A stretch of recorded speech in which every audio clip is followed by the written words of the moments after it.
Welcome to Networking Unleashed Building Profitable Connections, the show where relationships create opportunities and communication drives success. I'm your host, Michael Forman.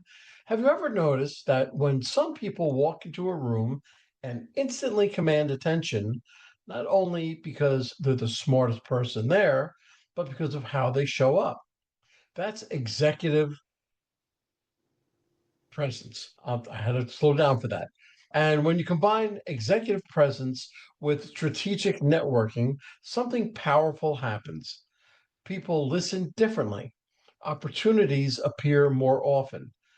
Doors open faster, and your influence grows long before you ever ask for anything. My guest today specializes in helping professionals build both.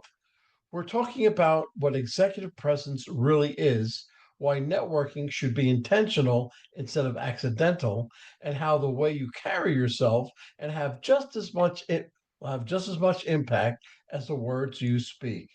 If you're ready to stop being overlooked, strengthen your professional influence, and build relationships that lead to bigger opportunities, this episode is for you. I'd like to introduce Elizabeth to the podcast, and I was very anxious to begin this podcast because we talk about similar things. I go on the road and I do workshops and I speak at conferences and associations, and we talk basically the same thing. So I'm very interested in what you have to say. So, Elizabeth, welcome to the podcast, and would you mind giving us a little cliff notes of how you got started and where you are? Thank you for inviting me, Michael. I very much appreciate it. And I'm off that circuit since I am essentially retired these days. So, no competition for me, only support. So, understand that. How did I get started? I began in compensation, and that means I designed wage and salary programs for a corporation. I worked with them for 6 years, and in that process, I not only designed wage and salary programs, but also bonus programs, sales compensation programs, and those kinds of things. In order to do that, you have to understand the business end of the business. And you have to understand the markets, the barriers to entry, and all the business related things. So that eventually, when my practice, 20 years later, I started my own business. I left them in 6 years. I was a compensation consultant for 20 years. And then someone started asking me about performance management and 360 feedback. And for those of you who don't know what 360 feedback is, it's getting information from your full circle of influence, your boss, your peers, and your direct reports. So that then led to, if I do this development for my employees, can you coach them and help them develop? And I said, sure, I can do that. And hence I got involved in coaching and in executive coaching. And what set me apart from other executive coaches is that I didn't focus only on the typical soft behaviors. I asked very tough business questions because of my comp background. So that led me into C-suite level executive coaching. So then my executive coaching, it started to specialize into executive presence. And what was happening is people would be promoted into higher levels, but they didn't understand what got them there to the level they are, to the new level they're going with, required different skill set. And sometimes they didn't have those refinements that come along with executive presence. And so I was oftentimes hired to help that person. And oftentimes that involved communication skills and networking and putting yourself out there. So how do you do that? So for years I did that, and I wound up working with people on how to more effectively network. So complementary to that, how did I get started in writing this new ebook I have called Strategic Networking, a Practical Playbook? It all began with some pro bono work that I did with the military special operations. Excuse me. I work with the elite military, Navy SEALs, Marine Raiders, Delta Force, Green Berets, Army Rangers, helping them transition from the military to the civilian workforce. They go through a very intense 14-week program, first of all, discovering who they are, what's their passion, what do they want to do, and then I work with them to help them look at the current skills they have and how that translates to the civilian workforce, and then how to promote themselves in a way that allows people to recognize their skills. Now, you're talking about a bunch of mostly men, okay, who would rather go into a firefight in Afghanistan than to have to go meet a stranger in the civilian workforce and promote themselves, because they're taught to be humble, to function as a team, to not discuss anything. And this is 180 degrees. So part of their program is they have to have 50 cups of coffee. So you're going, 50 cups of coffee. They could be virtual cups of coffee like we're having right now in our podcast. But even going out and talking to people, and what they're doing is career exploration. And they're terrified, just terrified of doing this. So I thought, oh my gosh, I got to help these fellows be able to do it. They understand. I had to talk to them and they went, here's your mission, okay? This is what has to happen. Here is how you execute that mission. And then I laid out a framework for them with very specific protocol on how to go about meeting people. And there is no fluff. I'm a no fluff person. I'm affectionately known by my clients as the heat-seeking missile. Let's get to it and do it. So that is how my book was born. Now, this is a 30-page ebook, very short and to the point. But it covers, it occurred to me that I provided this for them. This really has application to a much larger audience. And it could involve someone exploring a new career, going through career transition, going through career development, wanting to gain greater visibility in their own organization, wanting to develop business leads. How do you go about it? You need to be intentional. And you need to understand what your objective is. Why are you doing this anyway? Because that creates the roadmap for everything you're going to do after that. And what's important is you ask yourself, am I a recent grad? Do I want to explore careers? Is this career transition? All those kinds of things. And then, and in my case, oftentimes, I will run into engagements where they might say to me, this person is a great person. Maybe they're not top management, they're senior managers, but they're really low-key person, and they're very important to the organization, but nobody knows who they are. So they'll sit in the back of the room, they're very humble, they don't say anything, it's just not their style, they don't know how to do it, so they need to gain greater visibility to become the go-to person. Or how do you gain visibility so that people see you as potentially promotable? That may be your reason for why you want to do this. So the thing is, what's the biggest mistake that people make in networking is thinking it's all about them. It isn't. It's about relationship building. And so many people treat this like a transaction. Oh, okay, I'm going to go to a networking event, I'll pass out my business cards, and then I'll hound them afterwards and call them and see what they can do for me. That's not what it's about. And I'm sure you talk about the same things in your presentation. It really is a reciprocal exchange that needs to be developed. And here's a key phrase, and I can't say it's mine.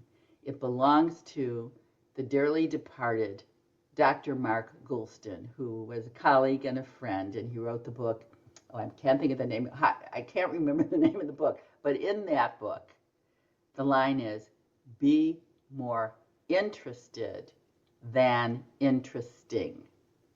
The key is you want to focus with somebody and learn about them.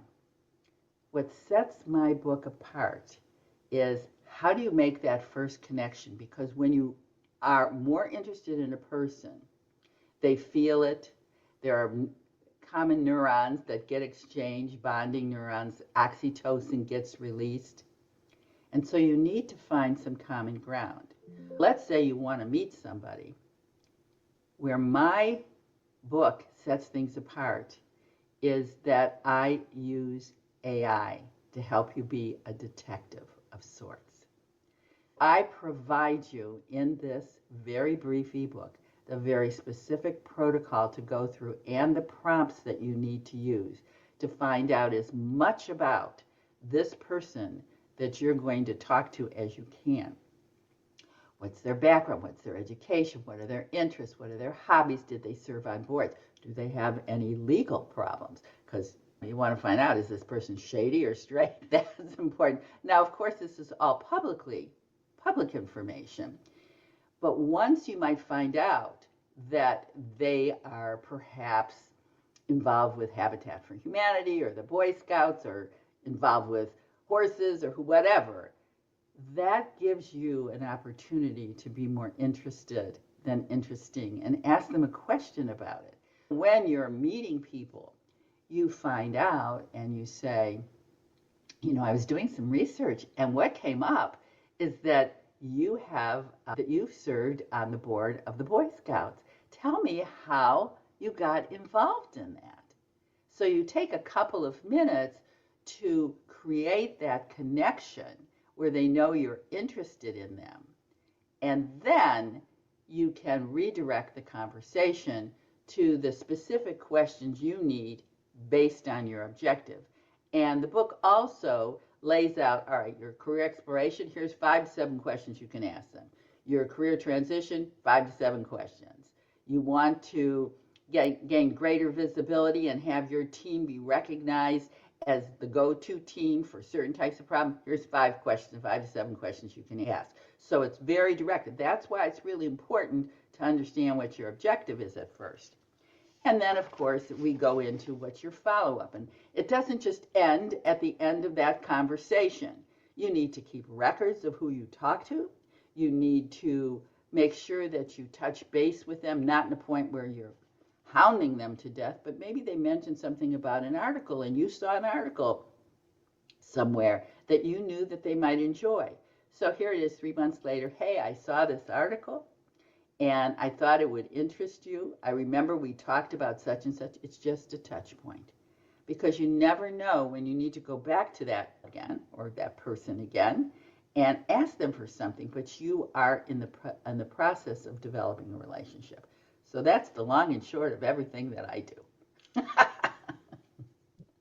And I could have mentioned 8 different things as you were speaking, and I didn't want to interrupt you, but there are many facets that you're speaking about, but you can do more, and I'll go into that later on, especially your follow-up. The follow-up is key to meeting the person and so on and so forth, but we'll get to that afterwards. Just give me an idea what the biggest mistake professionals would make that would unintentionally diminish their credibility or influence. I think when I said earlier, thinking it's about them and not about Right. the other person. And if you think of it as a relationship, and it's not what can you do for me, but how can you be helpful to this person? And one of the things that I do when I meet people, I say, is there anything you know about my background? Is there anything I can do to offer support to you in any way? You mentioned this. I'm happy to introduce you to some people if you'd like, and just continue to maintain that relationship and keep it off of give me, I need. That okay, without appearing self-serving, how can somebody build a relationship with one of the senior leaders or decision makers? Okay, so it depends on what their objective is. Okay. So if their objective is exposure, all right, they may, all right, let me think about this for a minute because, again, as I said, depends on the objective. If the objective is how can our department most assist you? I'll give you an example. I think that would be Okay. best to describe this. I had a client. They were a small company, 30 million in revenue. And they were bought out by an internet, this was a US company that was multi-billion. And this internet, they were in the renewable energy kind of business. And they had little divisions all over the world that kind of did different pieces of that. When this company was bought out, the CEO of the purchased company was retiring, and he wanted one of his vice presidents to be recognized for the contribution he could make to the overall corporation. All right? And this fell, and that company was known as the Director of Innovation, and had managed to get this smaller company into commercial markets that they thought of themselves as a residential company, and now he got them into the big stores. Okay. So he saw him as having value to the larger organization. So he said, Elizabeth, so and so needs some coaching. He doesn't know how to communicate right. We need to get the others in the other divisions to recognize that he has skills and abilities that could really help them flourish, but he does not know how to get that across. So I was already pretty much retired, and I said, oh, I don't want to take any more engagements. But this client had been such a gem, of course. I said, sure, I'll do it. He said, the problem is, this guy is just a real brainiac. He's got a PhD, and I know I can't put him with anybody unless they have equal education. That's why it's got to be you. I said, okay, fine. So I connect with this guy, and we set up an engagement, and I do a 360 on him. And here are the kinds of things, hardest 360 feedback report I have to write. He was at a meeting with all the senior leaders from the different organizations and was talking about what this division did, and somebody asked a question, and he says, let me see if I can explain it simply in a way you can understand. Damper That on is a little not. damper on things. The other thing about this person is he kept to himself, and he never went out to lunch with anybody else. He just stayed in his office and did his brainiac stuff. In your mind, the old coder stays in a dark room you throw meat at occasionally. This is how he was behaving. And so we needed to get him out there to be able to talk with other people and to understand how to approach them. The other thing, and this gets into executive presence, it's together. He was a big, he was maybe 6'3", 6'4", and quite an attractive man, and he dressed very nicely. The new president of the organization that bought them out said to me, oh, I gotta say, he could be really creepy. I said, creepy? You want to elaborate on that? She said, when he sits and he talks with you, he hunches himself over and he leans in like this. I said, really? Okay, we'll work on that. So now I had pieces of information to deal with. The one, how to connect, how to meet, how to present yourself, and so forth. So one of the things I said to him was, one of the pieces of feedback I got, I didn't say that you act really creepy. I said that your physical posture is stooped over, and that sends a message of you're trying to make yourself smaller. The objective is never to make yourself smaller. Why do you think you do that?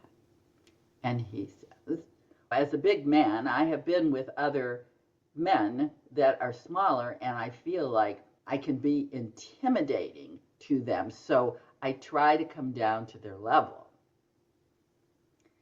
Well meaning, all right, not understanding the results of it. So I said, number one, we never try to make ourselves smaller than we really are. But what do you think they're really intimidated by? You think it's your height? Yes, I think it's your height. It's my education and my knowledge and my technical stuff that I said, yes, that's what we need to work on. How to translate that technoese into regular language without diminishing the person that we're talking to. Okay?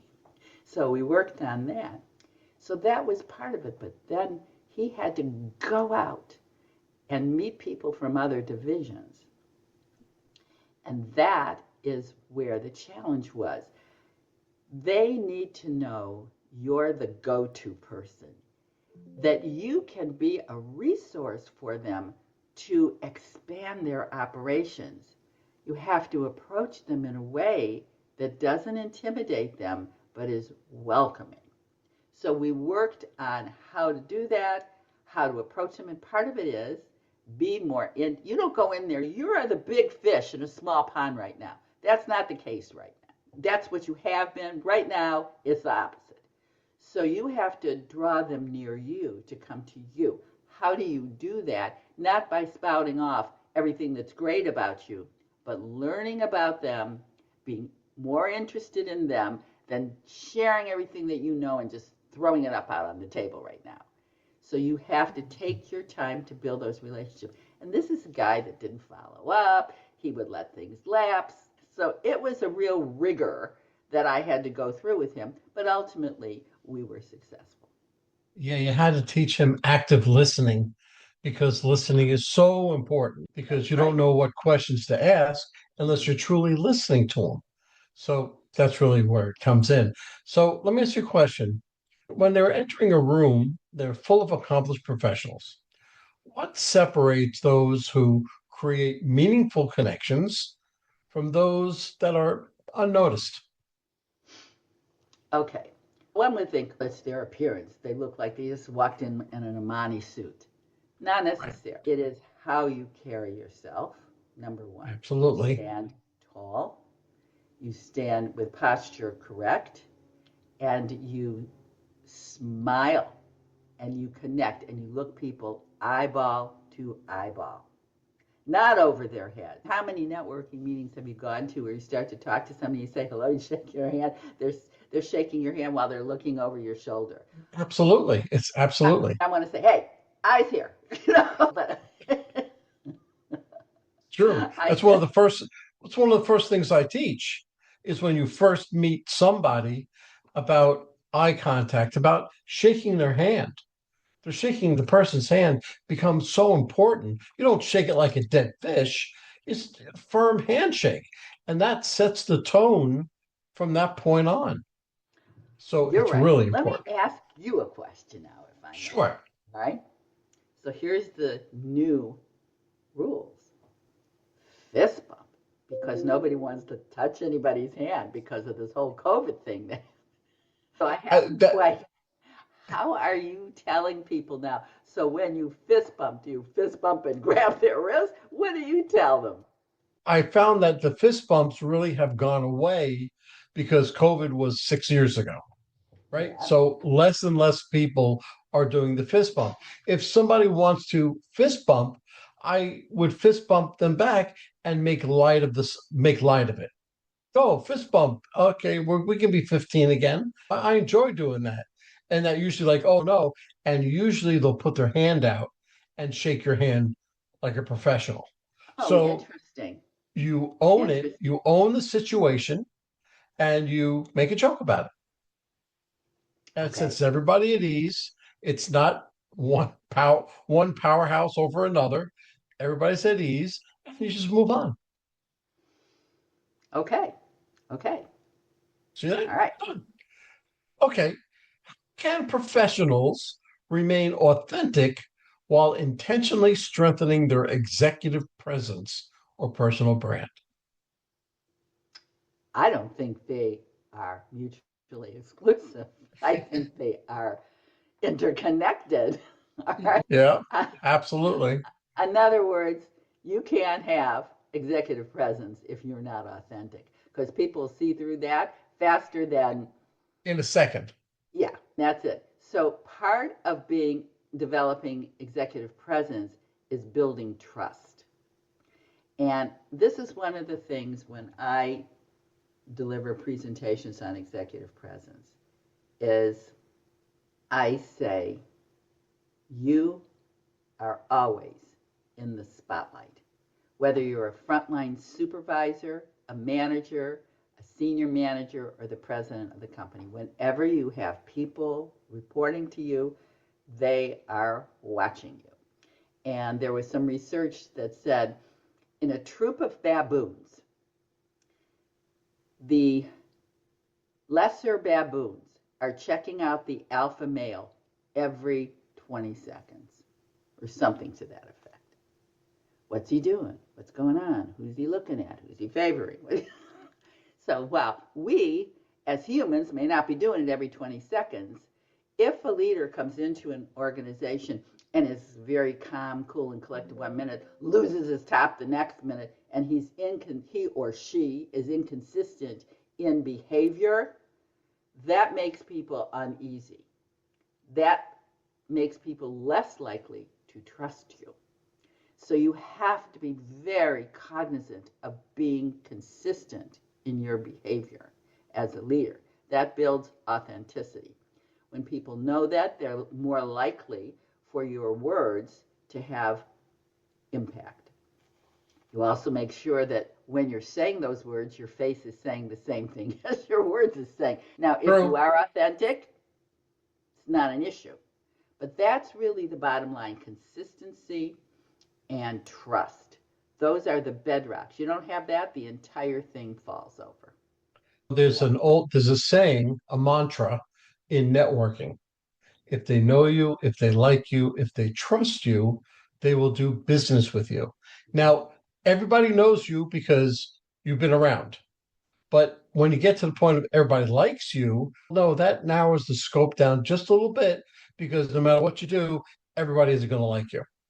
But when you're speaking with somebody, there's an automatic wall that's between the two of you. So getting to that trust factor, as I create something called FORM, FORM, family, occupation, recreation, and a message, and get that person to start talking, right? The 80-20 rule. Have them talk 80% of the time, you talk 20% of the time. That 20% of the time should be part of asking questions, but whatever. So have them talk about their family, where they boat or ski or whatever, because what you're doing is you're having that wall come down and that trust level is increasing. And once it makes that switch, then all of a sudden they begin to trust you. And now you can start dealing with business because you can't deal with business until somebody trusts you. You Trust is are such a spot major on key. with that. You're spot on with that, Michael, and I agree with you 100%. And that is why in my book I say because you may be meeting people that you've never met before, so you have to do your detective work ahead of time to find out maybe about their family, their interest, your form questions, okay? And then you use that as a basis for starting to build that trust. And from a neuroscience perspective, when you're talking about something that they're interested in, near and dear to them in their heart, and they know that you're truly interested, that wall comes down because it creates that bonding hormone that I referred to earlier, oxytocin. When they do that, you also have to be very careful about how you word your questions and the way you don't say, "Tell me about yourself." That sounds like a command and you want them under the light and you're interrogating them. If you say, "Could you share with me?" or "Could you possibly tell me about," or just "Could you tell me?" There is a slight nuance there, and it becomes permission based versus being demand based. So, wording and how you phrase things like that client. So, let me see if I can explain it in a way that you can understand.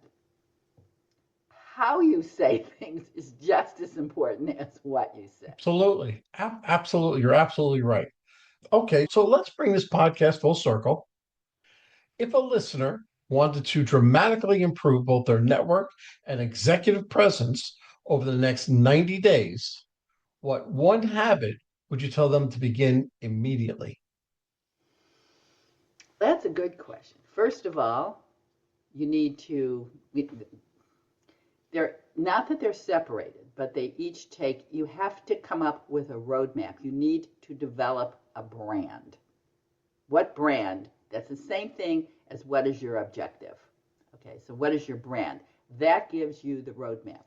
So you stop and you think, all right, who are the people that you know have great executive presence that you want to emulate? Then you sit down and you write down what are the qualities that person has. Are they confident? Are they honest? Can you trust them? Write down all of the attributes that person has that you admire. It's very interesting. I'm going to back off of this for a minute. When, oh gosh, I can't think of what the justice's name, there was a justice who was asked, how would he know if something was pornographic? And his answer was, you know it when you see it. The same thing is true about executive presence. You know it when you see it. So you think about that person. It could be someone in your family, could be another executive, could be your pastor, could be whoever. What are those characteristics that they are displaying? Then come up with your list.